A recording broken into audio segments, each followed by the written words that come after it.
161.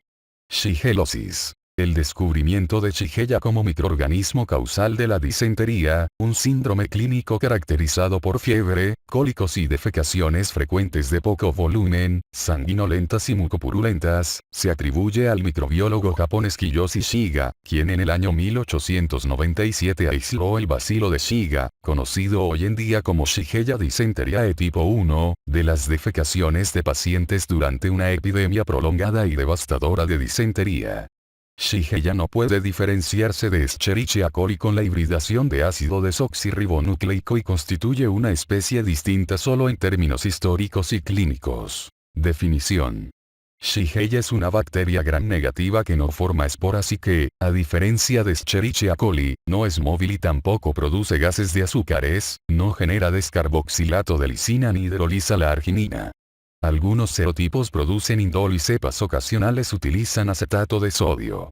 Shigella dysenteriae, Shigella flexneri, Shigella boidi y Shigella sonei, serogrupos A, B, 6D, respectivamente, pueden diferenciarse por sus características bioquímicas y serológicas. La secuencia del genoma de Escherichia coli K12, Shigella flexneri 2A, Shigella sonei, Shigella dysenteriae tipo 1 y Shigella boidi han revelado que estas especies tienen cerca de 93% de los mismos genes.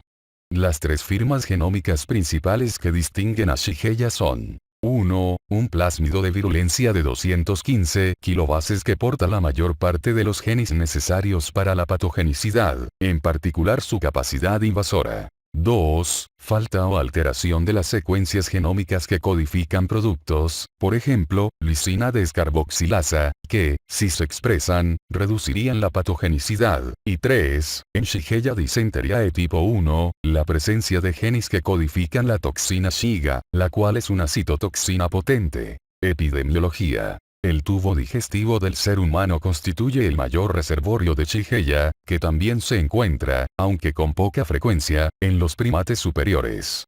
La excreción de Shigellas alcanza su máximo en la fase aguda de la enfermedad, por lo que las bacterias son transmitidas con mayor eficacia por la vía fecal oral a través del estado de portador manual. Sin embargo, algunos brotes epidémicos provienen de la transmisión alimentaria o hídrica. En zonas pobres, las moscas transmiten Shigella. El gran potencial infeccioso de Shigella se refleja en el inóculo tan pequeño que se necesita para provocar una infección experimental en voluntarios, 100 unidades formadoras de colonias, en las tasas de afectación tan altas en los brotes en guarderías, 33 a 73%, y en las tasas tan altas de casos secundarios entre familiares de los niños enfermos, 26 a 33%. La shigellosis también se transmite por vía sexual. A lo largo de la historia, ha habido epidemias de shigellosis en situaciones de hacinamiento e insalubridad, por ejemplo, entre soldados en campañas, habitantes de ciudades sitiadas, grupos en peregrinación y refugiados en campos. La epidemia sigue un patrón cíclico en regiones como el subcontinente indio y el África subsahariana. Estas epidemias devastadoras, que son causadas en su mayor parte por Shigella dysenteriae tipo 1, se caracterizan por tasas altas de afectación y de mortalidad. Por ejemplo, en Bangladesh una epidemia originada por Shigella dysenteriae tipo 1 se vinculó con un aumento de 42% en la mortalidad de niños entre 1 y 4 años de edad. Aparte de estas epidemias, la shigellosis es más bien una enfermedad endémica. 99% de los casos aparece en países en desarrollo y las prevalencias máximas se observan en muchas regiones muy pobres, con poca higiene personal y general. Las cepas de Shigella flexneri predominan en regiones menos desarrolladas, en tanto Shigella sonei prevalece más en los países con economías emergentes y en naciones industrializadas. Prevalencia en países en desarrollo. En una revisión publicada bajo los auspicios de la Organización Mundial de la Salud, OMS, se calculó que el número anual total de casos en 1966 a 1997 fue de 165 millones y, de ese total, 69% ocurrió en niños menores de 5 años de edad. En esta revisión, se calculó que el número total de fallecimientos fue de entre 500.000 y 1,1 millones. Datos más recientes, 2000 a 2004, de 6 países asiáticos señalan que, no obstante que la incidencia de shigelosis ha permanecido estable, han disminuido mucho las tasas de mortalidad de la enfermedad, tal vez por el mejoramiento del estado nutricional. Sin embargo, el uso generalizado y esencialmente no controlado de antibióticos, que probablemente también ha contribuido a la disminución de las tasas de mortalidad, ha aumentado la aparición de cepas de Shigella resistentes a múltiples fármacos. Un estudio prospectivo de casos y testigos compatibles realizado en 2013 con niños menores de 5 años de edad subrayó la importancia de Shigella como causa de enfermedades diarreicas en países en desarrollo. La Shigella está entre los 4 patógenos principales relacionados con enfermedad diarreica moderada a grave, y en la actualidad es el primero entre niños de 12 a 59 meses de edad. Estos casos graves a moderados representan un aumento de 8,5 veces en la incidencia de mortalidad respecto de la mortalidad promedio de las enfermedades diarreicas. Los autores del estudio concluyen que Shigella sigue siendo un patógeno muy importante al que deben dirigirse los programas de salud. Una complicación de la shigelosis que suele pasarse por alto es el deterioro nutricional a corto y largo plazos de los niños infectados en áreas endémicas. En combinación con la anorexia, la enteropatía exudativa ocasionada por abrasiones en la mucosa contribuye al deterioro rápido del estado nutricional del paciente. Por eso, la shigelosis es un factor que contribuye de manera importante al retraso del crecimiento en niños de países en desarrollo. La shigelosis endémica alcanza su máxima incidencia en la población infantil. Es muy poco frecuente en adultos jóvenes y de mediana edad, tal vez por la inmunidad adquirida de modo natural. La incidencia aumenta de nuevo en los ancianos. Prevalencia en países industrializados. En poblaciones de niños, surgen brotes locales cuando no se cumplen las normas de higiene adecuadas y adaptadas en instituciones grupales, como guarderías e instituciones para personas con retraso mental. Tanto en adultos como en niños se observan casos esporádicos en viajeros que regresan de áreas endémicas, y a veces surgen brotes inusuales de magnitud variable por agua o alimentos infectados. Patogenia y patología. La infección por Shigella se presenta de manera esencial por contaminación oral, mediante la transmisión directa fecal-oral, pues el microorganismo casi no está adaptado para vivir en el entorno. La resistencia a condiciones de pH bajo permite que la bacteria sobreviva al paso de la barrera gástrica, una capacidad que puede explicar que sea suficiente un inóculo tan pequeño, de apenas 100 unidades formadoras de colonias, para causar la infección. La diarrea acuosa que suele preceder al síndrome disentérico se atribuye a la secreción activa y a una reabsorción anormal de agua, un efecto secretor al nivel del yeyuno que se describió en monos rhesus infectados de forma experimental. Esto tal vez es consecuencia de la acción combinada de una enterotoxina y la inflamación de la mucosa. El síndrome disentérico, que se manifiesta con defecaciones sanguinolentas y mucopurulentas, refleja la invasión de la mucosa. La patogenia de Shigella está determinada de modo esencial por la gran virulencia de un plásmido de 214 kilobases que incluye cerca de 100 genes, de los cuales 25 codifican un sistema de secreción tipo 3 que se inserta en la membrana de la célula del hospedador y permite que los efectores transiten del citoplasma bacteriano al citoplasma celular, figura 161.1. Por tanto, las bacterias pueden invadir las células del epitelio intestinal porque inducen su propia captación después de cruzar por primera vez la barrera epitelial a través de las células M, las células epiteliales especializadas de translocación en el epitelio folicular que recubre los ganglios linfáticos de la mucosa. El microorganismo induce la apoptosis de los macrófagos subepiteliales residentes. Una vez en el interior del citoplasma de las células del epitelio intestinal, los efectores de Shigella desencadenan las modificaciones citoesqueléticas necesarias para dirigir la captación del microorganismo en el interior de las células epiteliales. Luego, las vacuolas que contienen Shigella se destruyen con rapidez y liberan la bacteria al interior del citosol. Después, la Shigella intracelular aprovecha los componentes del citoesqueleto para desplazarse al interior de la célula infectada. Cuando el microorganismo en movimiento y la membrana de la célula hospedadora entran en contacto, se forman protrusiones celulares que son incluidas en las células vecinas. Esta serie de fenómenos permite la propagación de una bacteria a otra. Las citocinas liberadas por el número creciente de células epiteliales intestinales infectadas atraen un mayor número de células inmunitarias, en particular leucocitos polimorfonucleares, al sitio de la infección, con lo cual se desestabiliza la barrera epitelial, aumenta la inflamación y se produce la colitis aguda que caracteriza a la shigelosis. Hay evidencias que indican que algunos de los efectores inyectados del sistema de secreción tipo 3 pueden controlar la extensión de la inflamación, lo que facilita la supervivencia de la bacteria. La toxina de Shiga generada por Shigella dysenteriae tipo 1 agrava la enfermedad. Dicha toxina pertenece a un grupo de toxinas proteínicas A1, B5, cuya subunidad B se une al receptor globotriaosylceramida en la superficie de la célula efectora y cuya subunidad catalítica A es internalizada por endocitosis mediada por el receptor, la cual interactúa con la maquinaria subcelular para inhibir la síntesis proteínica al expresar actividad en glucosidasa de ácido ribonucleico en el ácido ribonucleico 28S ribosómico. Tal proceso culmina en la inhibición de la unión de aminoácido ribonucleico de transferencia a la subunidad ribosómica 60-SBDBRI, de este modo, una anulación general de la biosíntesis de proteína de la célula. Las toxinas de Shiga son translocadas del intestino a la circulación. Después de la unión entre las toxinas y las células efectoras en el riñón, las alteraciones fisiopatológicas pueden ocasionar el síndrome hemolítico urémico, ve hacia adelante. Manifestaciones clínicas. El cuadro clínico inicial y la gravedad de la shigelosis dependen en cierta medida del serotipo infectante, pero todavía en mayor grado, de la edad y el estado inmunitario y nutricional del hospedador.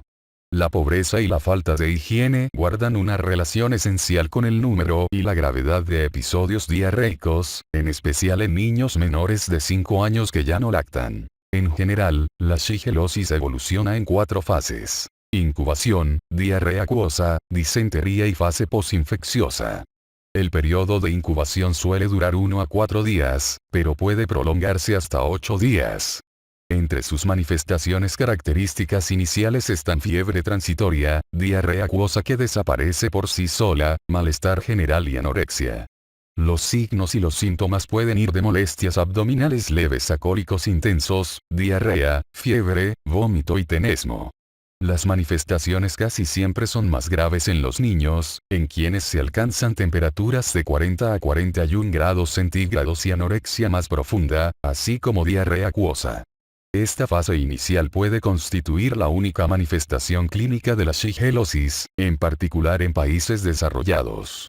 Por lo demás, en cuestión de horas o días surge la disentería, la cual se caracteriza por excreción ininterrumpida de cantidades pequeñas de heces mucopurulentas y sanguinolentas, con mayor tenesmo y cólicos abdominales. En esta fase, Shigella produce colitis aguda que afecta sobre todo la zona distal del colon y el recto. A diferencia de muchos síndromes diarreicos, los disentéricos rara vez se manifiestan con deshidratación como signo predominante. En la endoscopia, se advierte que la mucosa está edematosa y hemorrágica, con úlceras y posiblemente exudados suprayacentes que parecen pseudomembranas. La magnitud de las lesiones guarda relación con el número y la frecuencia de defecaciones y con el grado de pérdida proteínica por mecanismos exudativos. Casi todos los episodios desaparecen por sí solos y se resuelven sin tratamiento en una semana. Con las medidas terapéuticas apropiadas, la persona se recupera en un plazo de días o una semana, sin ninguna secuela. Las complicaciones agudas y letales se identifican sobre todo en niños menores de 5 años de edad, en particular en los desnutridos, y en ancianos. Los factores de riesgo de muerte en un paciente clínicamente grave son diarrea no sanguinolenta, deshidratación moderada a grave, bacteriemia, ausencia de fiebre, dolor abdominal a la palpación y prolapso rectal. Las complicaciones principales son intestinales de manera predominante, por ejemplo, megacolon tóxico, perforaciones intestinales, prolapso rectal, o metabólicas, por ejemplo, hipoglucemia, hiponatremia, deshidratación. La bacteriemia es poco común y se le ha señalado más a menudo en personas con desnutrición muy grave, infección por virus de inmunodeficiencia humana. Pueden surgir alteraciones del estado de conciencia, como convulsiones, delirio y coma, sobre todo en niños menores de 5 años de edad y conllevan mal pronóstico. La fiebre y las anomalías metabólicas graves son más a menudo las causas principales de alteración de la conciencia, que la meningitis o el síndrome de Curie, encefalopatía tóxica que se acompaña de posturas anómalas, edema cerebral y degeneración grasa de vísceras, notificado en particular en niños japoneses. Rara vez se informan neumonía, vaginitis o queratoconjuntivitis por Shigella. En ausencia de desnutrición importante, las manifestaciones clínicas graves y muy poco habituales, como meningitis, quizás se deban a defectos genéticos en las funciones inmunitarias innatas, por ejemplo, deficiencia de la sinasa 4 vinculada con el receptor de interleucina 1, y a veces obligan a la investigación genética. Dos complicaciones de particular importancia son el megacolon tóxico y el síndrome hemolítico urémico. El primero es consecuencia de inflamación grave que se extiende a la capa de músculo de fibra lisa del colon y que origina parálisis y dilatación. El cuadro clínico inicial es de distensión y dolor a la palpación en el abdomen, con signos de peritonitis circunscrita o generalizada o sin ellos. En la radiografía de abdomen, lo habitual es observar dilatación intensa del colon transverso. Las zonas máximas de distensión se encuentran en los segmentos ascendente y descendente. El signo de la huella digital, fovea, es causado por edema inflamatorio de la mucosa y pérdida del perfil normal de Austras, acompañado de pseudopólipos que a menudo llegan al interior del intestino. Otro dato ocasional es la neumatosis coli. En caso de perforación, se advertirán signos radiográficos de neumoperitoneo. Se deben investigar los factores predisponentes, por ejemplo, hipopotasemia y uso de opioides, anticolinérgicos, loperamida, semillas de psyllium y antidepresivos. La toxina de Shiga producida por Shigella dysenteriae tipo 1 se ha vinculado con síndrome hemolítico urémico en países en desarrollo, pero rara vez en naciones industrializadas, donde predomina Escherichia coli enterohemorrágica como microorganismo causal del síndrome. El síndrome hemolítico urémico es una complicación temprana que a menudo surge después de varios días de diarrea. En la exploración física se encuentra palidez, astenia, irritabilidad y, en algunos casos, hemorragia nasal, gingivorragia, oliguria y edema progresivo. El síndrome hemolítico urémico es una anemia hemolítica no inmunitaria, negativa en la prueba de Coombs, definida por una triada diagnóstica. Anemia hemolítica microangiopática, concentraciones de hemoglobina por lo general menor de 80 gramos por litro menor de 8 gramos por 100 mililitro, trombocitopenia, moderada a grave. Por lo general, recuento plaquetario menor de 60.000 por microlitro, e insuficiencia renal aguda por trombosis de los capilares glomerulares, con aumento importante de la creatinina. La anemia es grave, con eritrocitos fragmentados, esquistocitos, en sangre periférica, concentraciones altas de lactato deshidrogenasa y hemoglobina circulante libre y aumento del recuento de reticulocitos. Ocurre insuficiencia renal aguda en 55 a 70% de los casos. Sin embargo, la función renal se recupera en la mayoría de los pacientes, hasta 70% en varias series.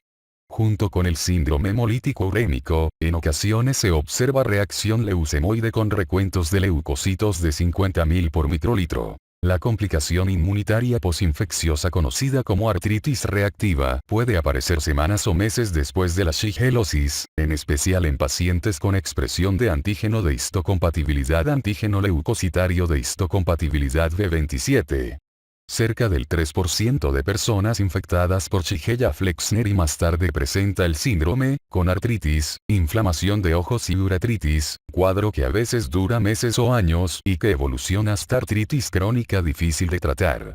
Surge artropatía posinfecciosa solo después de infección por Shigella flexneri y no después de infección por otros serotipos de Shigella. Diagnóstico de laboratorio. El diagnóstico diferencial en personas con síndrome disentérico depende de los contextos clínico y ambiental.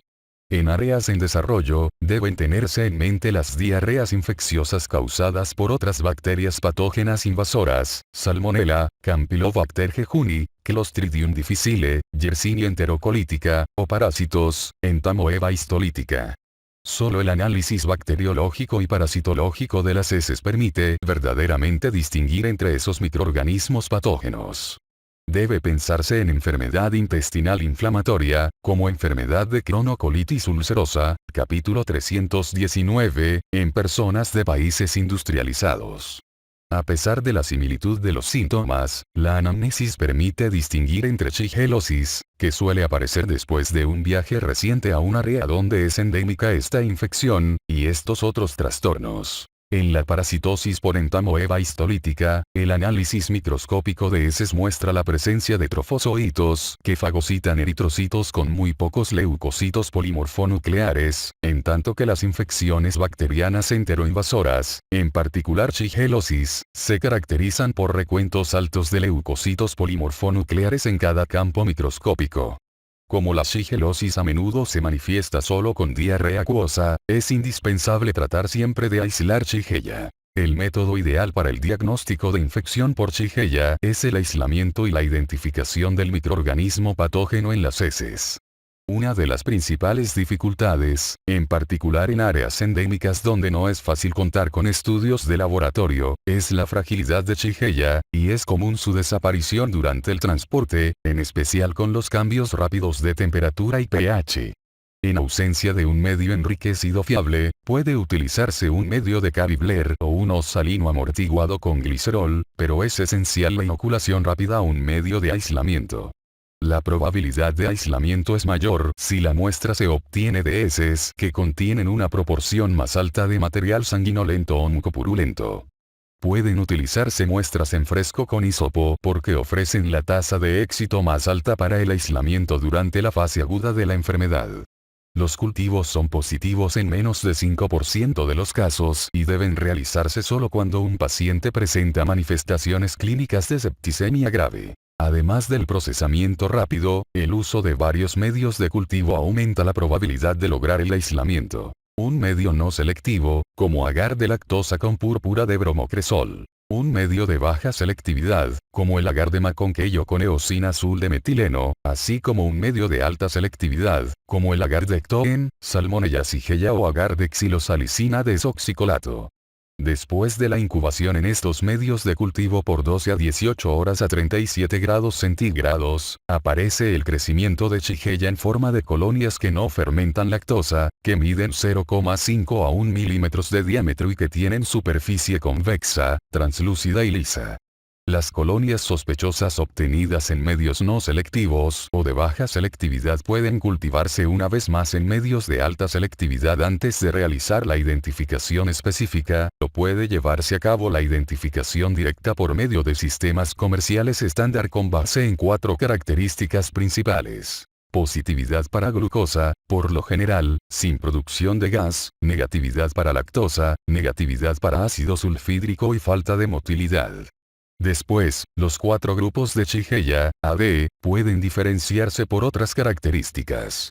Este método añade tiempo y dificultades al proceso de identificación. Sin embargo, después del diagnóstico provisional, deben considerarse los métodos serológicos, por ejemplo, aglutinación en portaobjetos con antisueros específicos para el grupo y después para el tipo.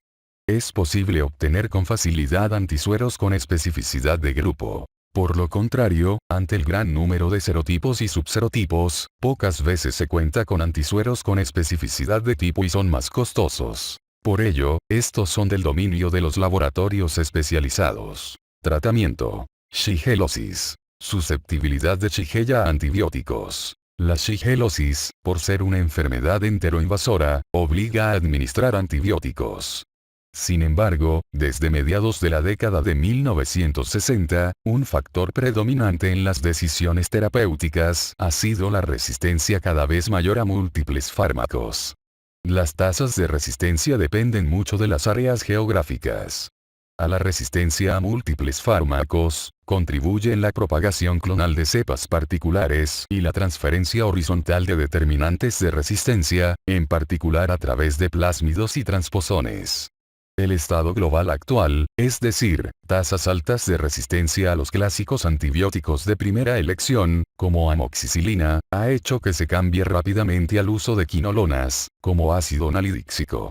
Sin embargo, también surgió resistencia a la primera generación de quinolonas y se propagó rápido como consecuencia de mutaciones cromosómicas que afectan la ácido desoxirribonucleico girasa y la topoisomerasa cuarto. Dicha resistencia obligó a utilizar quinolonas de últimas generaciones como antibióticos de primera elección en muchas áreas. Por ejemplo, en una revisión de la historia de la resistencia a antibióticos de Shigella en India, se observó que después de haber introducido a finales de la década de 1980, la segunda generación de quinolonas, como norfloxacina, ciprofloxacina y ofloxacina, mostró gran eficacia en el tratamiento de shigellosis, incluidos casos por cepas de Shigella dysenteriae tipo 1 resistentes a múltiples fármacos. Sin embargo, las investigaciones de brotes subsiguientes en India y Bangladesh detectaron resistencia a la norfloxacina, ciprofloxacina y ofloxacina en 5% de los aislados. La incidencia de resistencia a múltiples fármacos recuerda el uso generalizado y sin control de los antibióticos y obliga a utilizar de manera racional fármacos eficaces. Antibiótico-terapia contra shigellosis, cuadro 161, 1. Es fácil la transmisión de Shigella, por lo que las recomendaciones actuales en salud pública en Estados Unidos indican que todos los pacientes deben tratarse con antibióticos. Se recomienda la ciprofloxacina como primera elección. Se han probado otros fármacos y han sido eficaces, como ceftriaxona, acitromicina, pivmecilinam y algunas quinolonas de quinta generación. Las infecciones causadas por microorganismos diferentes de Shigella dysenteriae en personas con buena respuesta inmunitaria, son tratadas de manera sistemática con un ciclo de antibióticos durante 3 días, pero se recomienda que las infecciones por Shigella dysenteriae tipo 1 sean tratadas durante 5 días y que las infecciones por Shigella en pacientes inmunodeprimidos reciban tratamiento durante 7 a 10 días. Las medidas terapéuticas para la shigellosis deben adaptarse al contexto clínico, en el entendido de que los pacientes más débiles son los niños menores de 5 años de vida, que constituyen 66% de todos los casos en el mundo. Hay pocos datos sobre el uso de quinolonas en pacientes pediátricos, pero una indicación muy bien identificada para usarlas es la disentería inducida por Shigella. La semivida de la ciprofloxacina es mayor en lactantes que en personas de más edad. En general, la dosis recomendada para niños es de 30 miligramos por kilo de peso al día en 2 fracciones. Los adultos que viven en áreas con normas estrictas de higiene, es muy probable que tengan una enfermedad más breve y leve, en tanto que los lactantes en áreas endémicas presentarán disentería grave y, a veces, letal.